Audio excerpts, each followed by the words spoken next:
that the Sphinx is much, much older. The theory is that the Sphinx is much, much older than dynastic Egypt, which, as you probably know, begins around 3200 BC. The proof of that, and it's a long story, but I'll only just touch the high points of it. My own work is based upon the work of the extraordinary French genius with the unpronounceable name, R.A. Schwaller-de-Luich, who spent years on site, mostly at Luxor Temple, putting together what both adherents and opponents call the symbolist interpretation of Egypt, which in fact sees a high sacred science where the academic community, which I tend to call the quackademic community, sees technologically, rather sees architecturally accomplished superstition. In one of his later books, Schwaller was talking about the chronology of Egypt.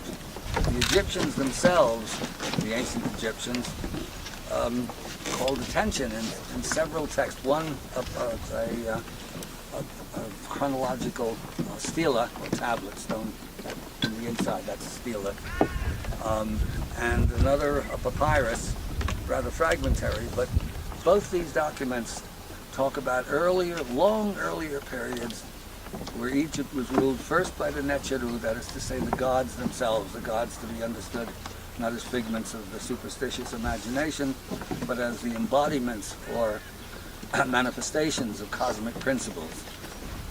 And then almost as an afterthought, at the very end of this long chapter, said, of course, the Great Sphinx of Giza shows unmistakable signs of aquatic erosion, water weathering. And when I read that, I was working on my own book, Serpent in the Sky, which is designed to introduce the English-speaking people to Schwaller's work, which was only in French at that time and impenetrable in any language, pretty much. You tried reading unadulterated Schwaller. It's like taking your first driving lesson in a Ferrari. Anyhow, that registered with me because everything else that he was talking about was a textual argument, interesting certainly, but not science. The water weathering of the Sphinx was potentially science. And if you could prove that, you could prove something very important. It's not just a quibble amongst academics, because I think you get the sense here, I don't think anybody would argue, or probably not argue much, that the Great Sphinx is probably the greatest statue on Earth.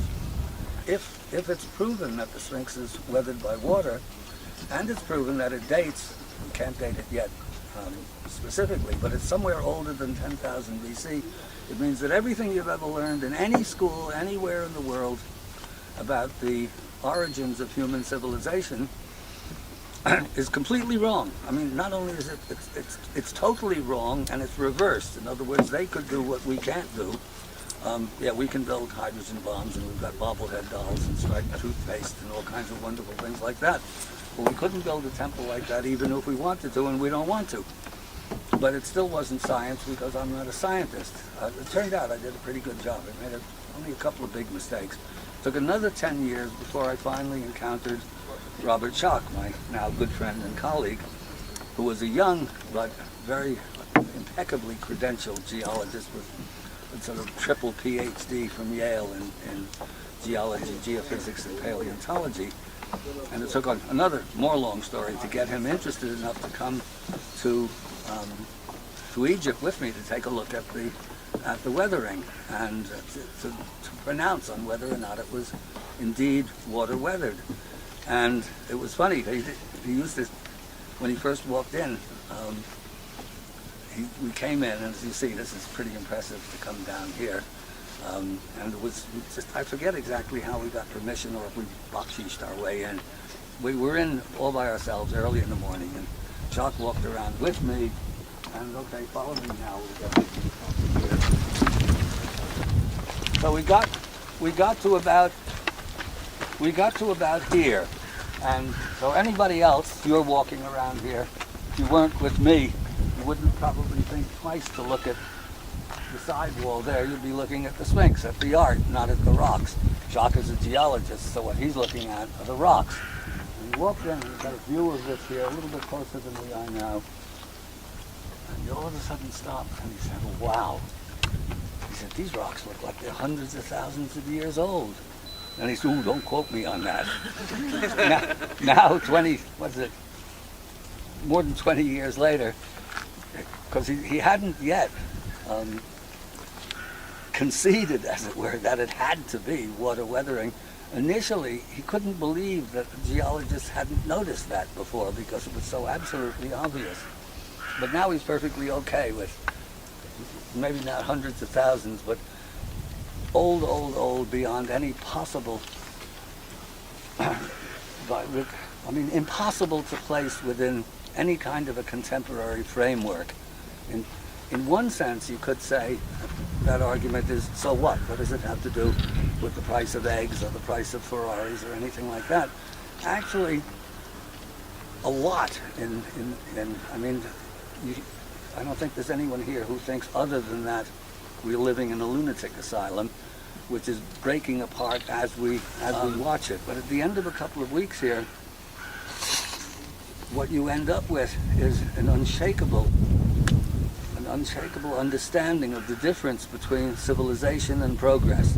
They're almost antithetical, damn near. And you don't think of that otherwise because we're all brought up to think that we're the smartest people that ever were. After a couple of weeks here, you get to understand that, yeah, we can do certain technological things that probably they couldn't do, but they wouldn't have wanted to do. And they not only can do things, they did things that were infinitely more important, and they did them for 3,000 years. I mean, we've had our own society, at least in America, going for a couple of hundred years, and it's coming apart at the seams. Obviously, every time you pick up the newspaper, there's something that's making it worse. So this is actually the lesson of Egypt, the difference between a spiritually based civilization that has as its focus, as a single issue civilization, it's the quest for immortality. The quackademics would say the Egyptians believed, wink wink, nod nod, that there is such a thing as immortality. They know better, of course. And I would say that it's not that the Egyptians believed. It never occurs to these guys to think, hey, maybe they knew, and there's proof of it. So now when you see, actually, when you're standing here, even from where we were standing before, you couldn't really get a good sense of the severity of this weathering. This is when shocked when he saw this. He said, gosh, this looks like hundreds of thousands of years. Well, we don't know. One of our aims sometime soon is to get a bunch of uncommitted geologists to really come out here for a couple of weeks and study the weathering. It's not, the Sphinx isn't the only piece of evidence. There are a number of pieces scattered around the Giza Plateau and also in Saqqara and elsewhere. And it wasn't until I got here with shock, one mistake I'd made, one big mistake in my original developing of the theory, was that I couldn't even see, for a variety of reasons, I was convinced that it was water weathering, but it never occurred to me that it was rainwater weathering. And Shock was able to point that out, because you see the verticals there, and the verticals here, that can only occur if, for example, if this were all enclosed and it were a lake, it was all standing water, you wouldn't get those verticals. The verticals come in because it's water coursing down the plateau. The plateau goes back up that way, you noticed as we came down in the bus. And it's tilted like, if you can imagine like a ping pong table that's tilted west to east and then north to south, so that it's like this. And the water coming down, and this is where we want our panel of geologists, lots and lots of water is coming down over long periods of time, almost certainly bouncing off the causeway. There's the ruins of the causeway up on top.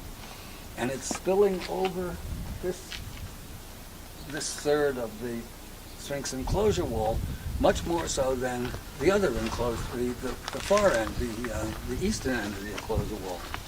And what that's producing, because even what you're looking at here is illusory, because the original line, come back here. Okay, now turn around and you get sort of where I am. and sight down here. You see, this is the layers are laid down north, south, west, east as well. So that this is a much harder layer of limestone. And that's a much softer layer of limestone, and the head itself is a still harder outcrop of limestone. But where I'm standing here is the original profile of the enclosure wall, right? It was once out to here. So it's weathered from here to there. That's a lot of weathering. And the GSA called a press conference, and the whole science press of the world was there for whatever reason, because they're not always at these things. And we had this huge international flood of headlines, and all over the place. Most of them actually pretty respectful, except for the archaeologists and the Egyptologists were shouting and screaming and abusing us and all the rest of it. And Schock teaches at Boston University, so the science editor of the Boston Globe called us up. He wasn't at the presentation, but called us up to say, what's all this about? So Schock had a long interview with him, and then I had an interview with him, and he said, well, why is it that the geologists all seem to agree with this, but why is it that the archaeologists and the Egyptologists are so angry about this? And I said, well, it doesn't matter why they're that angry. The argument is about the weathering patterns in rocks. And when it comes to weathering patterns in rocks, an Egyptologist's opinion is no better than a proctologist's. And he printed that, and that got the archaeological and Egyptological community even angrier. And there was a woman professor at Schock's College who wrote the scathing personal denunciation of Schock for the in-house Boston University paper, journal, whatever they call it. And I mean, it was really nasty. And I said to Schock, Schock, you really should respond to that. And he said, no, just let it ride and don't roil the waters any further. So I said, well, I'll write her a personal letter. So I wrote a personal letter, and I said to her, I understand that everyone in the archaeology, Egyptology department is very angry about this proctologist remark. I said, but the proctologists didn't like it either. They say their job is to cure sick assholes. They don't like being compared to them. And it won't be long now before with the archaeologists and the Egyptologists, because by the time we've finished, they'll have eaten so much crow it'll be an endangered species. So, okay? That's it.